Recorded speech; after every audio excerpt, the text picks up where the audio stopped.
Welcome back indeed. Today, I'm going to break down how I turned free Facebook Marketplace items into $1,500 cash in just 7 days. No upfront money, no gimmicks, just flipping strategies that work right here in the good old USA. I started in the free stuff section.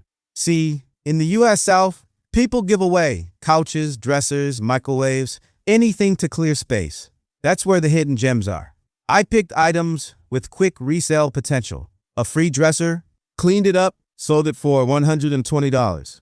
A microwave, tested it, listed it, done in 24 hours. Listings matter, you hear? I used bright photos and descriptions that sell the lifestyle. Instead of old couch, I wrote cozy 3-seater, perfect for first apartments. That wording, it attracts buyers fast. Now, here's a negotiation tip. Price slightly higher than your target. Buyers feel like they are winning when you drop the price, and you still hit your profit goal. By the end of the week, I flipped multiple items and pocketed $1,500. Free doesn't mean worthless. No, sir. It means opportunity. If you are ready to start flipping and making money fast, hit like, subscribe, and let's grow together. All right?